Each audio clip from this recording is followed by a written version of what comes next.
On April 28 and May 12, the PumaPodcast program Catch Me If You Can released its two-part interview with Duterte influencer Sasot.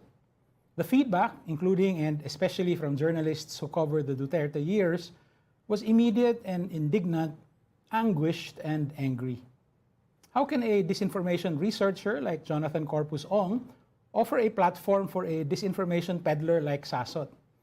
That crucial question leads to other equally important questions and a conversation about the nature of public discourse today and freedom of expression itself. Good evening. I'm John Nery, and you are in the Public Square.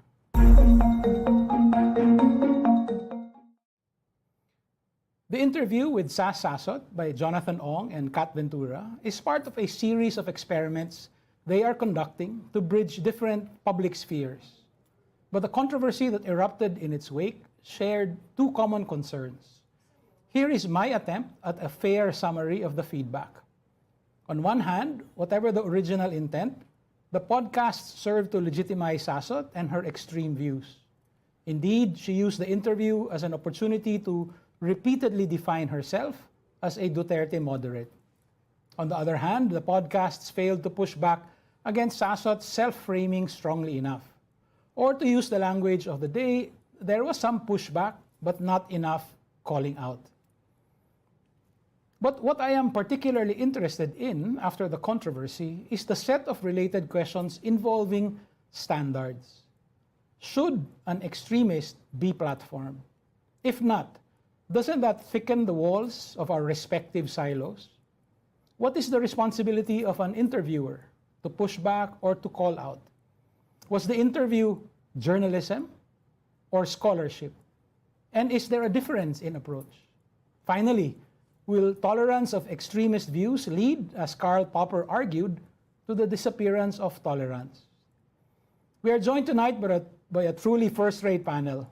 Colleague and Lodi, Roby Alampay, is founder and chair of PumaPodcast. He joins us from the Independent Republic of Quezon City. Leading disinformation scholar Jonathan Corpus Ong teaches and does research in both the University of Massachusetts in Amherst and Harvard University. He joins us from Amherst.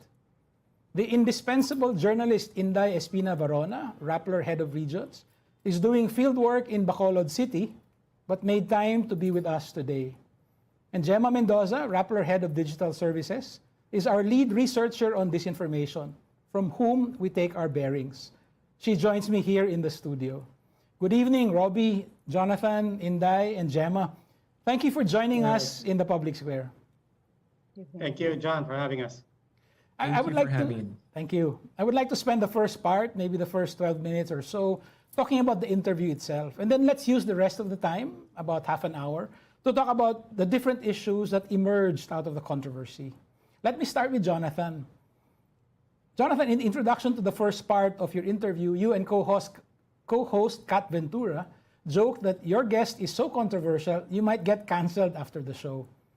Did you anticipate the actual feedback that you got? Yeah, so obviously as an academic, I'm an academic. Kat is an investigative journalist, also working with PumaPodcast and other companies. This kind of intensity of feedback when it comes to academic research, we're not used to that. At the same time, as you mentioned, we obviously know that this is risky territory. This is controversial methodology that we're doing. Obviously, the podcast is part of a broader research project. And I think that's what we wanted to communicate as well, that, the podcast is interviewing influencers, trolls, influence operators, but as part of a research project too. And we've been doing this for over 14 episodes now, and we're on our second season. And our methodology is we want to hear from trolls themselves, talk about their work, talk about their justifications, and we see them in a critical way as, unreliable narrators too. And I think that's the context that we want, listeners and people who are curious to know about our podcast and our format. unreliable narrators. I think that's something that we should get back to later in the discussion. Roby, after the second part aired, Puma Podcast released a statement assuring its public that you remain, and I quote, committed to truth and democracy. Can you walk us through the reasoning behind the writing and the release of the statement? Wala lang. I mean, the people were reacting, so we felt that people needed to hear from us. We also think, and I think our own analytics will show that a lot of the people who reacted and who let their voice be heard had not actually listened to the podcast. So we were also afraid that, as with a lot of things, this, John, this Inday, as with a lot of things that go viral on Twitter, everything is valid. Every emotion, every reaction is valid. How you feel is never wrong. But at the same time, what you perceive of the project could be out of context of what the project really was about. One of the things that we also quickly assessed was, we have no problem with working with Jonathan. We are very proud of Catch Me If You Can. We're very happy with everything that they have done, including these last two episodes. They have always been true to what they said they want to do, what we bought into as a Puma Podcast, the conversation that we knew would be very difficult for a lot of people, but we really feel is very important, this specifically and holistically for that entire series. That said, you can't tweet that, diba? You can't just say, So, me, medyo mahaba ako magsalita. But bottom line was, we invite people to converse with us. That one of the things the podcast does is, what that Catch Me If You Can, that Jonathan does, is specifically, explicitly always ask people, will you talk with us? Will you speak with us? That applies not just to the people that they interview, but also the people who listen in.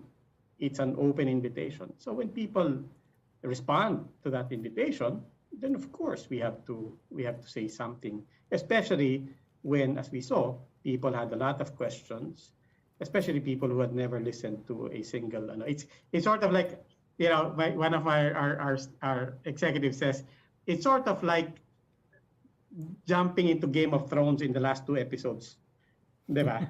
Parang if you don't know how it goes, and if you don't know, you might be caught off guard, either by the gore or the violence, or you might be caught off guard by how disappointing the last two episodes were, diba? So I told nga Inday, you listened to these last two episodes, but did you listen to episodes 1 to 13? Diba? I mean, I think that's, diba? Because we have a lot of listeners who had been listening from episode 1, and one thing that we can also say is that people who knew what the podcast was were primed for it. They took it completely in the context, and we knew that, but there are a lot of first-time listeners. They don't know the context, so hence the response, hence the statement. We owe them that. Thanks, Roby. I find that analogy to Game of Thrones very interesting. I hope to be fair in summarizing some of the feedback, and some of the feedback that I saw was, to use your analogy, it's like, in the last two episodes of Game of Thrones in the 8th season, the Nightwalkers suddenly say, we're actually in the middle, we're moderate, we're not in the extreme. Inday, Sas kept referring to herself as a moderate. She is, of course, entitled to her own opinion about herself, but how should we handle this attempt to, as Kat said in the actual interview, distance herself from her extremist views? Okay. Number one, I've watched four episodes of Catch Me If You Can, aside from these two. Okay. And of course, I've read your study. And let me put it this way, John. My problem really, John, was that the first part, in the first part, napabayaan si Sas na mag-expound on information is a set of different realities and it depends on all of us. And I was listening there and I was like, does Jonathan actually subscribe to these?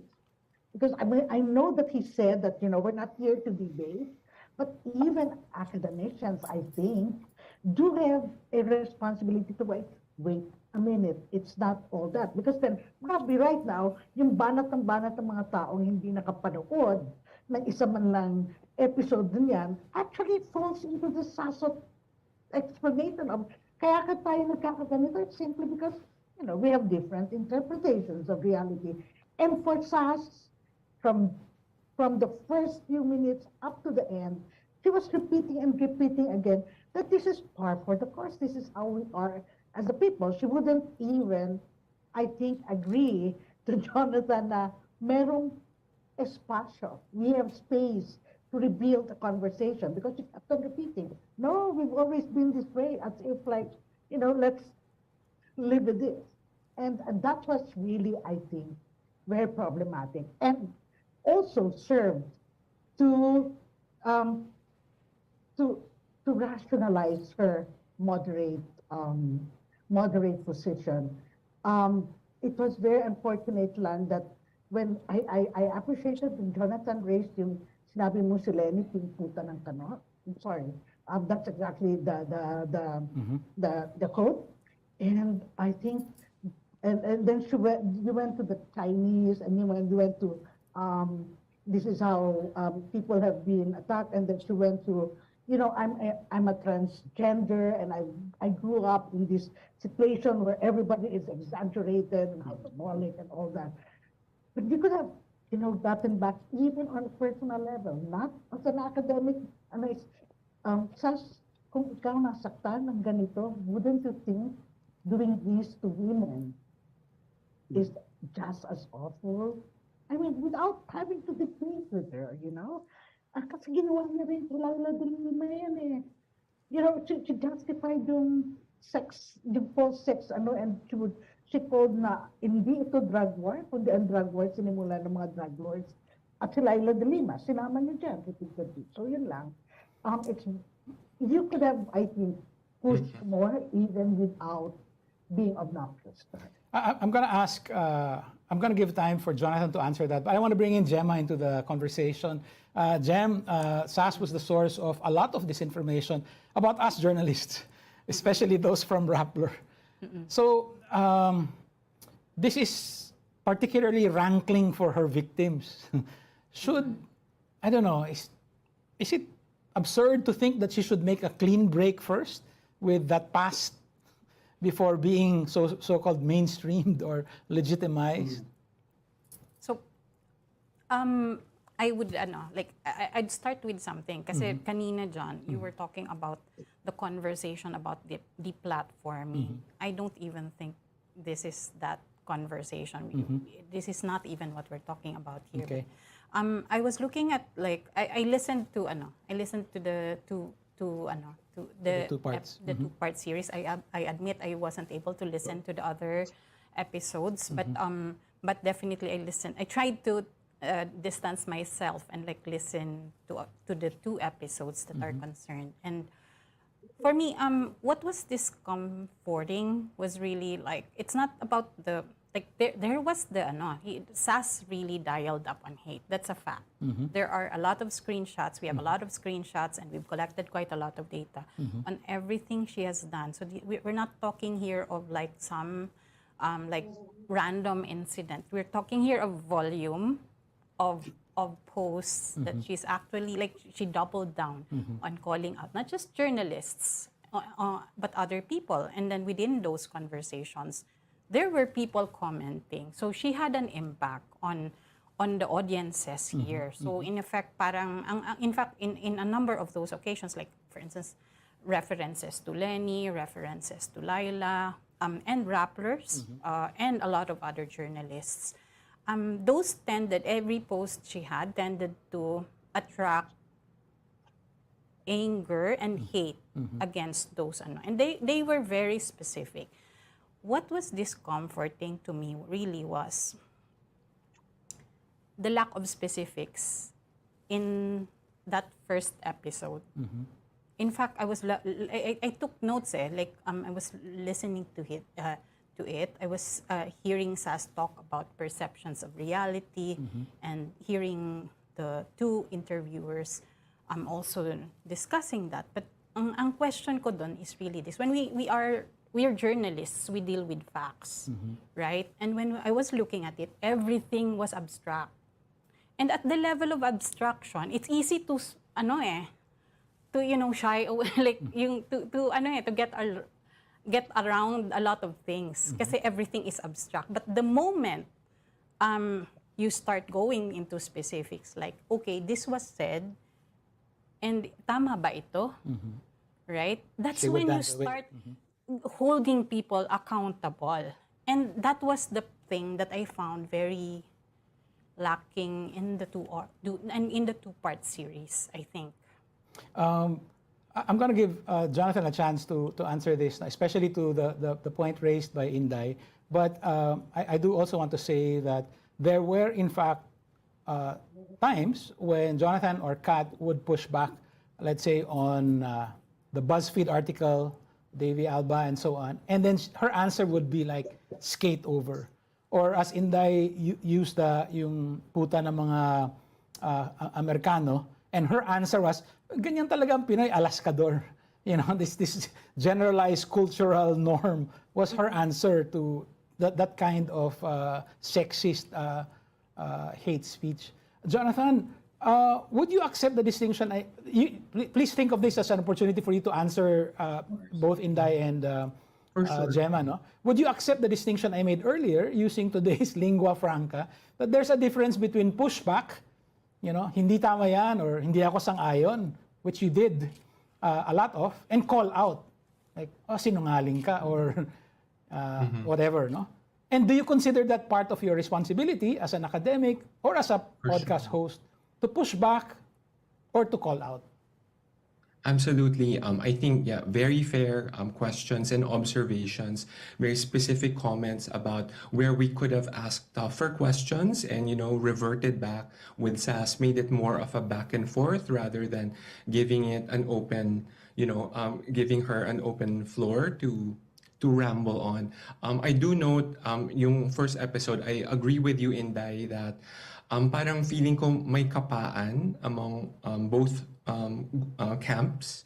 And it was clear that we were talking across political camps and trying to have a conversation. Pero ang haba ng kapaan, I was personally very frustrated na parang ang tagal, parang I think there was like some rapport building there. It was a bit generic, some of the responses and comments. We did have a whole bunch of fact checks, that we wanted to ask her about.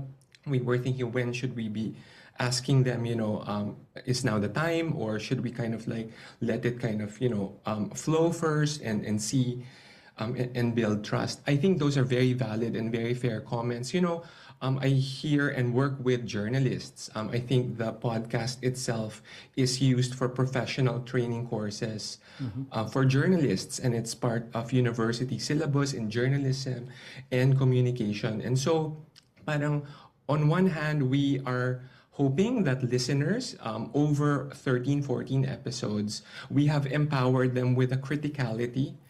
So one concept that we talked about in earlier episodes is moral justifications, na parang kung this former troll or reformed troll whom we've interviewed in past episodes, parang kailan ba sila nag-justify, nag-rationalize, kailan naman sila nag-acknowledge ng mistakes nila. And I think we're hoping that, our listeners are critical, that students are very critical and are able to pick up on those evasive maneuvers, which were very clear.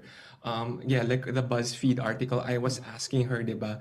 Davy Alba of BuzzFeed asked you, described how you were coordinating with 3 influencers. But it was a completely different response. So I get you that we should have actually asked, like a rebuttal kind of question. I'll admit that. Number 2, the other question is, what is the podcast for? And is the podcast is our expectation for Catch Me If You Can, you know, the sole platform for accountability for somebody like Sasot. And for me, I see it as a very modest and humble endeavor of applied research na parang it's really based on our study. It's a way to popularize our study to make academic research accessible to younger people, younger audiences na parang matuto sila na this is how you might become a troll. That's really the underlying message here. And so, yun naman yung objective talaga ng podcast. I don't think we should think that this one guesting, this one opportunity should be the sole vector of accountability. And what might that look like? I would feel uncomfortable as well na parang yung obligation is on me as a host to embarrass her or to shame her. I would feel uncomfortable for that responsibility to also fall onto me. So Yeah, could I say something? Yes, yeah. I was going to ask you, Robbie. We look to you like we look at Maria and Sheila. Oh, hindi naman. and, Wag naman ako matotroll dyan. Yeah, for your thoughts Wala ako sa levels na yun. on journalism.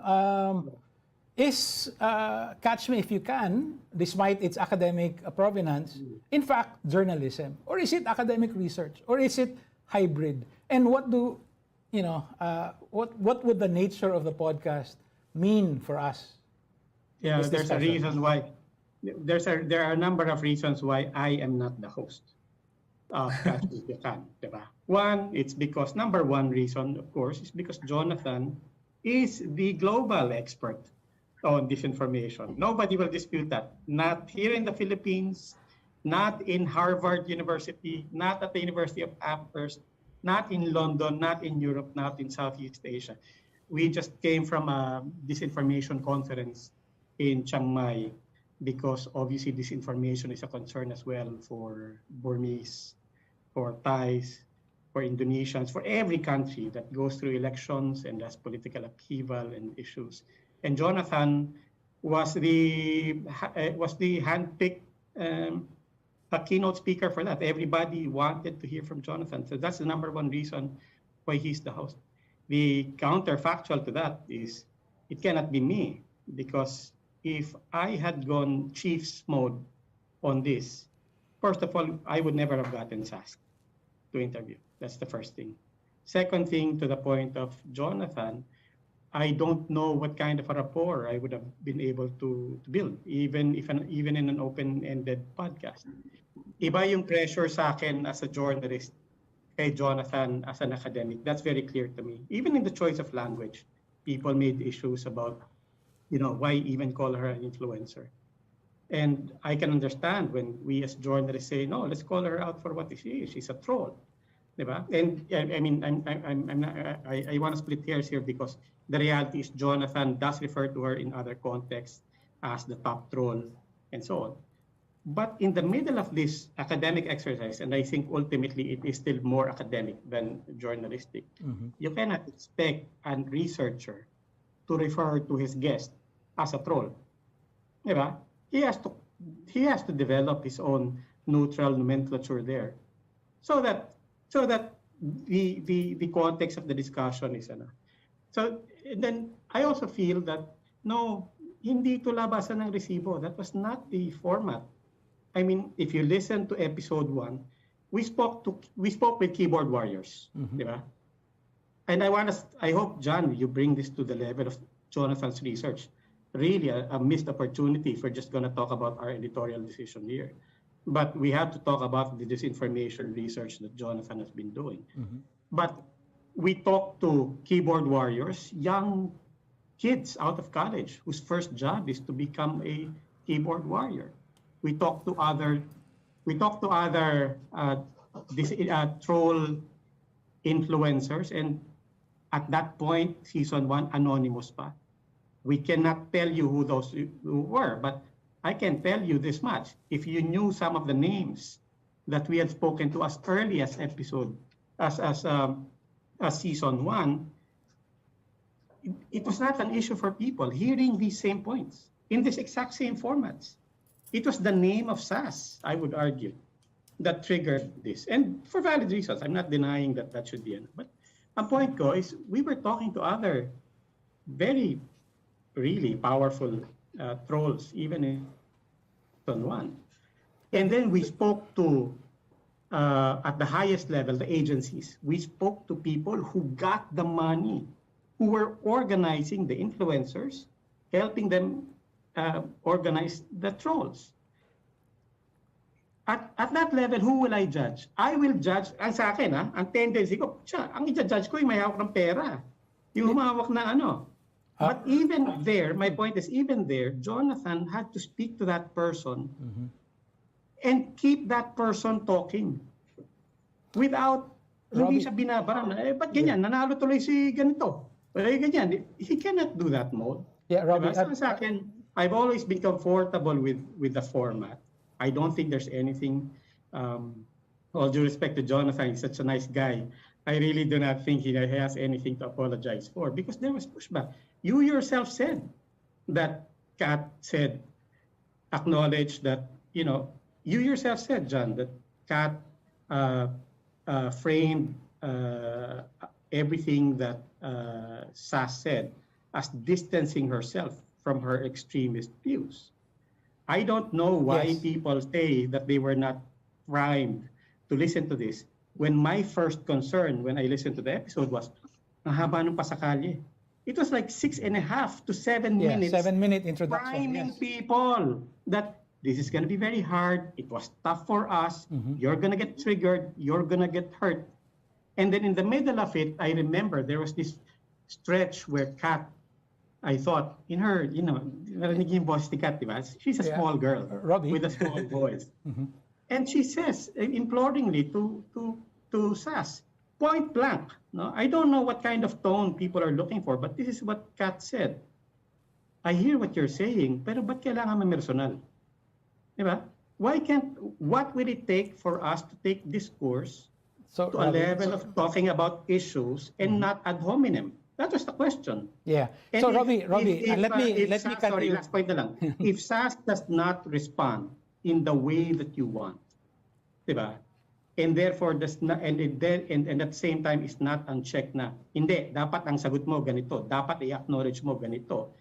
That's not the point. Hindi ito nabasa ng resibo. The whole point of the entire series, and that was my value taken out of it, was to hear how they think. I actually get a lot of it. And then I realized, I think, John, you did a great job of summarizing the responses of people. But I will add one particular response that was in the minority, but I don't think you quite touched on. You had people like Tonio Cruz. You had people like Jonathan de los Santos, journalists who were also attacked. Journalists who also who said, I saw the issue, I listened to the podcast. It was difficult, but at the end of it, I appreciated it because it actually moved the conversation for me, even internally. That was what that's what this podcast series. I'm not sure if that in fact is what Jonathan De Santos, the NUJP chair, said. I think he was prepared to listen to it, but in the end, I think he said hindi niya matapos. Maybe it was a little too soon, no? So, Roby, I just want to respond on 2 points. So, first, I'm familiar with the research work of Jonathan, especially the one that he worked on with Jason Cabañas. So, the Architects of Network Disinformation. I've actually used that in many anti-disinformation seminars across the country. But I have to tell you, every single time we bring this up, it's a very powerful look at what Jason and Jonathan called the invisible machine of disinformation in the country. Every time we put that on the table, journalists will say, why don't we name these sources? And I have to explain, Jonathan and Jason are coming from the point of view of an academic discipline called production or productivity studies, right? In order to engage production studies, in order to engage with these producers, you have to, as you say, Roby, adopt a neutral language, no? So that's I think that should be clear at least to us. My question is, let's just focus on the reactions of people who actually watched the entire thing and still had negative things to say about it, Mm. was the sense of proportionality adequate? Yun eh. So like, Hindi, kasi you have, wait, you I have have to qualify that. No, I so have to qualify that. let me qualify first what I mean by that. No, so yung yes, Kat asked that in her girlish voice, and I hope it made an impact on the audience. It made an impact on me, but it did not make an impact on Sasot, right? So just for instance, the conversation about calling someone, the Americans whore, and then just dismissing it as alaskadoran talaga mga Pilipino, no? Maybe it's a question of it's too soon, but I think many people reacted because they felt it wasn't sufficient pushback. There was no call out. Yeah. Yan. So yun yung ano doon, ano? No, I think that's fair. That's why we're Yeah. here. But I would just do also what I wanted when I said I wanted to qualify. Because you may be, I think everybody inevitably is looking at this through the lens of Twitter. Diba? And I have to share with you, we're also looking at this from the lens of Twitter. This is, I think, primarily for the people who responded over Twitter. But we're getting messages internally. Diba? People who are not comfortable on Twitter. I don't tweet. Diba? I'm not really that active on Twitter. Precisely, partly for these reasons. But we get messages as well internally, direct messages to us, of people who have been loyal listeners of Catch Me If You Can. And what we're saying is, if you ask, is there proportionality in the response, all feelings are valid. Diba? However you get it, that's all, everything is valid. Yeah. What I'm just saying is, makes public I wouldn't necessarily. What I'm just saying is, we're seeing a broad spectrum of reactions and responses, and we can quibble about execution. I can guarantee you, we do post-mortem after every episode. We do post-mortem, taking in the. Sure, we can talk about that. Sure. But at the end of the day, what we fall back on is, this was the objectives. It was clear. We were transparent from the start. And I'll say something also on hold on, Robbie. Can I just bring in Gemma first and then Inday back into the conversation? Gemma, you wanted to say something? I just wanted to react to that point about obviously Jonathan cannot call the guest out like, okay, troll ka, right? We're not asking for that. I don't think anybody expected that. But my question here again goes back to my very first question, which is, where are the facts here? There were a few that were mentioned, but not a lot. And my question, in fact, is why label at all? The question about extremism, for instance, was not raised. There was a lot of broad allusions to extremism, and yung parang, and which allowed SAS to say, I do not amplify extreme views. That wasn't challenged at all. I mean, mga specifics ito eh. The only way you can answer that, or you can even put that into context, is really if you bring together what has she actually said, di ba? Ano yung track record ni SAS, di ba? Right? It's very difficult to discuss. Yeah, but if I could just sorry, Jonathan. My apologies. I'll just finish this. Let's just So and what was really is in the middle of that, there was this label that came out, knowledge influencer, di ba? Why do you even have to label at all? The SAS's language speak for themselves eh. Why not just discuss that? Why not just discuss when she contradicted herself? There were points within that conversation where she actually contradicted herself, diba? And then there's this universal concept, there's this concept already that fact checkers all over the world have about yung so-called truth sandwich. There were a number of times there when she when she actually lied. Right? And one point there where she actually lied was in relation to Ukraine, which has already been fact-checked. And the only challenge there was like, I disagree. But there was no mention of a fact, for instance, where the president of Ukraine, di ba, has Jewish background, he lost family during the war. Di ba? Yung mga ganon, those are opportunities within which you contextualize what she has been saying. Yun lang ang hinihingi natin di ba? I'm going to ask Jonathan and Roby to respond to that. But first, Inday, just a thought experiment. What if the interview was not public? I think everybody knows naman na may pagkaiba ang dating sa public kaysa sa harap-harapan. If we talk together then may punto si Sas doon when she said, our faces, our body language, helps to make us appreciate a conversation. At the same time, she is somebody who has built a career, whatever you call that, through words, and Jonathan, of course, we're talking about words here. So I don't think that hindi pwedeng, she can't just glibly say na, that's because people, when they read my works, they wouldn't think the same way when face to face to each other. That's not the point there.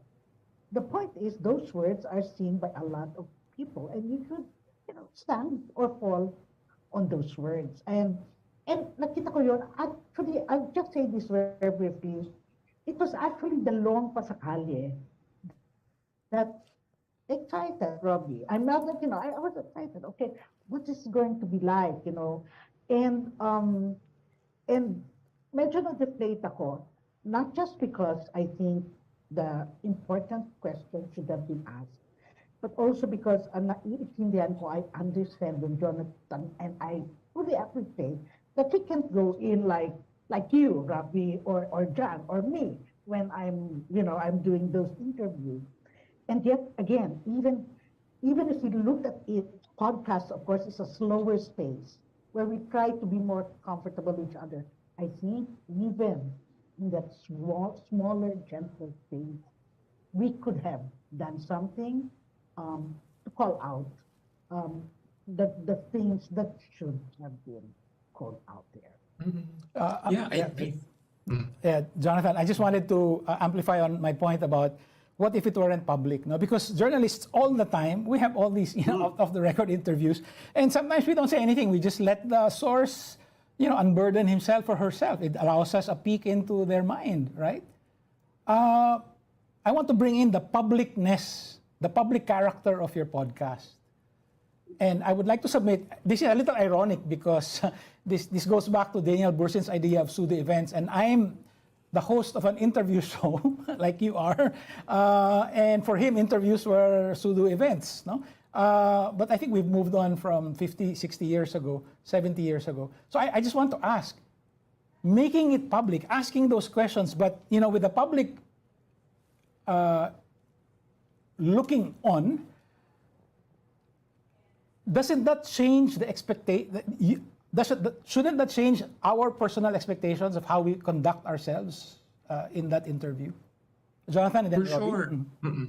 Yeah, so it's an extension of our study, parallel public spheres, diba? And the concept of knowledge influencer, we had explained the prior episode when we discussed parallel public spheres, which we mean in a critical way, itong mga pseudo-experts in the new industry of punditry, possibly paid punditry too.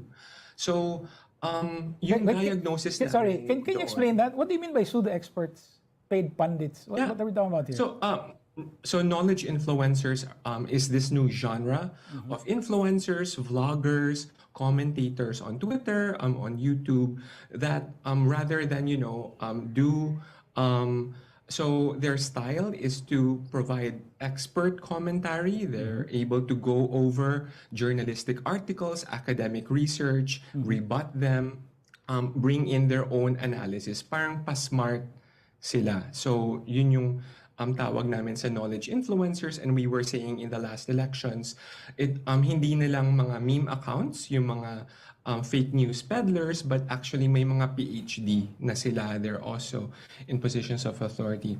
So this specific set of episodes also extends, tries to follow through from that project na ang sabi namin doon, parallel public spheres na tayo. We have our own separate universes na may kanya-kanya ng media ecosystem, bawat panig, di ba? And so, shouldn't the next step be find ways to try to bridge parallel public spheres? And so, I agree with you that there's definitely informational, fact-centered discussions and points for this specific episode and podcast. It should be about discussing things that have been said and done, which we try to do in this episode.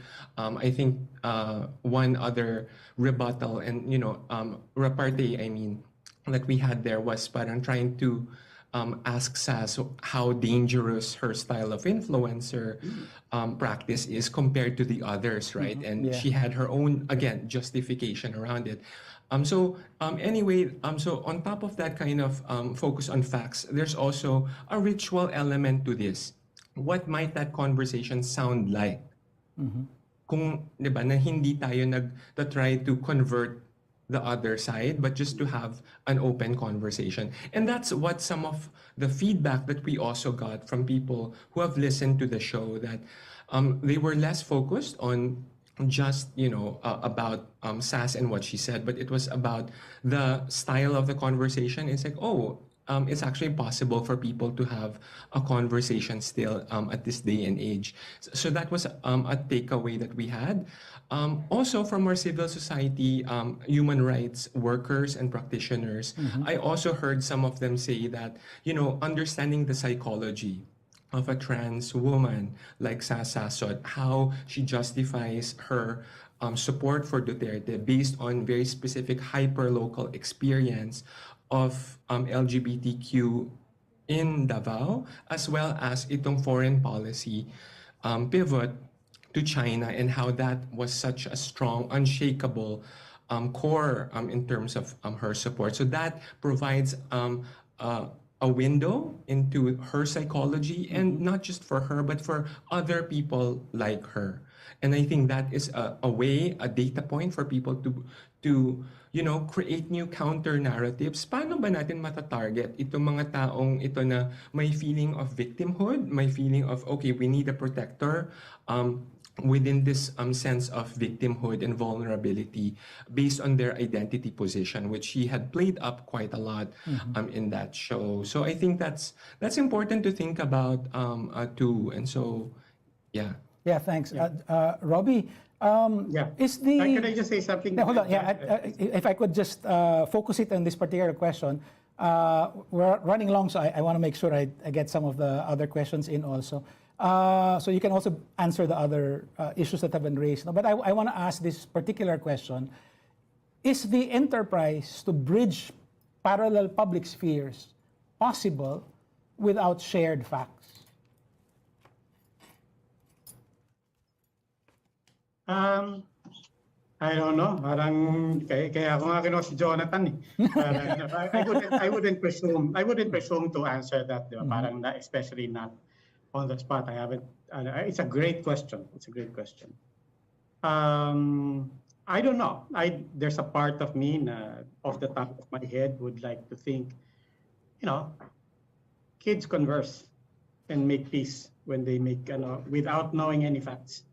Diba? Kids, we can have adults who already have dementia and don't even remember the facts of their life. And diba, one time mag-aaway sila, magbabangayan sila, and then before you know it, si tita tsaka si magkasundo na. I'd like to think there's something in there. I don't intend to just be cute about it, but I think the value for us is conversation. Diba? And I think what we're seeing with these kinds of projects is that as hard as it is, there are people who are ignorant, there are people who are arrogant with their ignorance, and there are people who deliberately try to drive a wedge between us. And you could drive a wedge even with facts, Diba? That's the counterfactual there. Diba? You can actually further the divide with facts. Diba? You just need enough clever people. Yun lang sa point na I just wanted to address na parang, look, because I want to acknowledge also Gemma and Inday and what they're speaking to in terms of we could have done this, we could have done this, could have been better. Let me just say that, I think we're speaking here when we take it there, we're speaking as editors, we're speaking as journalists. And I think there we can leave it at, if you say I would have done it this way, wala na masagot dun eh. Tama ka. And ako rin, di ba? Parang even in Chiefs, even in my shows, sometimes tapos na yung show and I think, may missed opportunity doon. Di ba? That's not there's nothing wrong there. I think I'll acknowledge that. Everybody will acknowledge that. Na? Could we have done better? Could Jonathan have followed up with a question? Could Kat, yeah. Mm-hmm. But at the end of the day, was the context of the pushback there? I think everything was there. They called her an extremist. They called her denier of certain facts. They framed her their concerns from the very start as an enabler of Duterte and so on. Everything was there. If you would have done it some other way, then that's fine. I'd also like to address our colleagues who were hurt and who were victimized.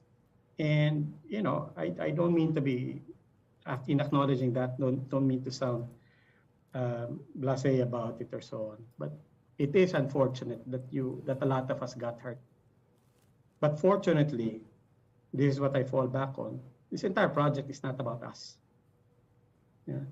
This entire project is about the conversations. I just wanted to say, John, when he said, when I come on the show, my main intent is not to come here on your invitation. What I wanted to say is thank you, John, for taking Jonathan's invitation to talk about these very difficult things. If I may also add, I think the discussions on Twitter also reveal quite a lot of methodological differences within the space of anti-disinformation in the Philippines, and also not just the Philippines, but globally. I think we all agree that there's no one magic solution to disinformation, to holding people accountable. Some people focus on catching disinfo once it spreads, and fact checkers, journalists are the front line of defense against this. Some people focus on the strategy element, what would be a good counter strategy in terms of narrative. Obviously, politicians, human rights campaigners do a lot of that. Our project here as a sociologist, as an academic, is to understand how disinformation is produced. The people behind them, the organizations behind them, the psychology behind them, so that we could also educate young people that this is how they could fall into this kind of practice, that it's not so far away, that it's actually so normalized and practiced within, normalized spaces within industries. So I think those are important things to consider na iba't ibang solutions ang kailangan natin to bridge parallel public spheres. This is one experiment, right? I think some people are focusing on depolarization, creating spaces in the middle, trying to move the middle. I know VP Robredo is very much keen about how to, simmer down, try to get people's emotions just at a, right level for people to see each other not as enemies to defeat or vanquish, but as fellow citizens, even across political lines. So I think there's one element which is that some naman are on media literacy. It's the long-term game of educating young people around it, which I think is so important. I also think we should educate older people para hindi sila kasama sa mga digital literacy interventions, even though a lot of misinfo is spread by older people and the elderly, right? Like on messaging apps. What we need is the whole of society approach and support each other within this anti-disinformation space. We are so happy to, receive this kind of feedback because we're learning from you, right? And I think academics are here to work with journalists, with human rights workers, and that's what we think is the value of our work when we are used to help for training, for studying, right? For research. So there might be Yeah. a young PhD student out there who listened to the show and found new data points that helps their thesis. Thanks, Jonathan. I think that's valuable in itself. Thanks, Jonathan. I'm sorry, we're running really long, but I wanted to, be roughly proportional. I want to make sure, I'll give the last word to Gemma and to Inday. Gem, from the point of view of a whole of society approach to fighting disinformation, can I ask you very candidly, do you think this particular two-part interview is a step forward or a step back? Or how should we think about it? First, John, I agree that we should be building bridges. It's very important to build bridges. Right now, we have a lot of, the world has a lot of problems. And without bridges, you cannot solve those problems. But having said that, we need to be very conscious that there are actors really that exploit public spaces. And we need to be very conscious of those actors that exploit public spaces. And therefore, before we go into any conversation that is brought to the public space, it is very important to contextualize. That's what we try to do all the time. Yung contextualizing things that are said, because when something is out there already, that gains traction already. That influences minds. So I think that's just the point of this conversation here, really. Like, we have great respect for people for scholarship, but in the process of scholarship, very important to consider those things. The moment things are abstracted and not contextualized, there is that opportunity to exploit. Thank you. And Inday, do we learn any lessons for journalism? Admittedly, this is sort of a hybrid podcast, an academic researcher with an investigative journalist. But specifically for journalism, in 2023 and moving forward, what are the lessons to be learned? Yes, let me get this clear. I'm probably one of the more liberal journalists, John. I have been attacked for saying that, no, I don't believe in banishing, let's say, MOCA. Just, it should be on a case-per-case basis, as with SAS, actually.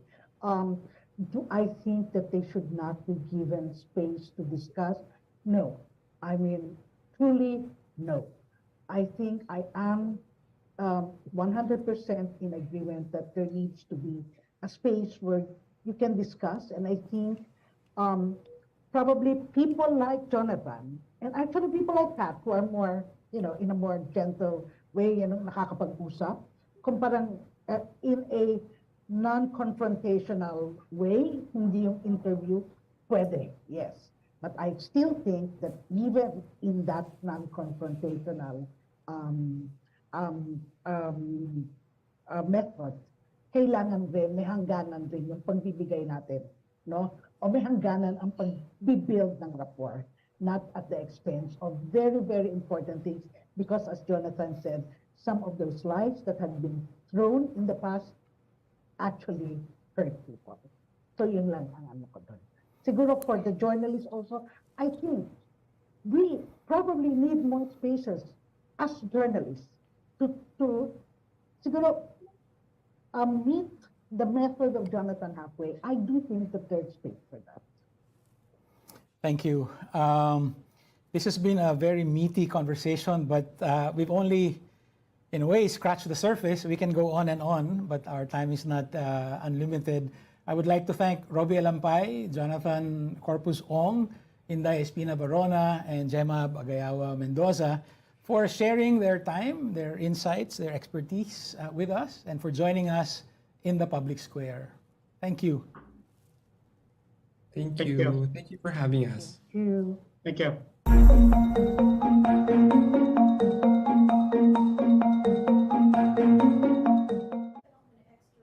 That's it for us tonight. The next step for engaged citizens is always to take a more active part in rebuilding our democracy. See you in the public square. This is John Nery. Thank you and good night.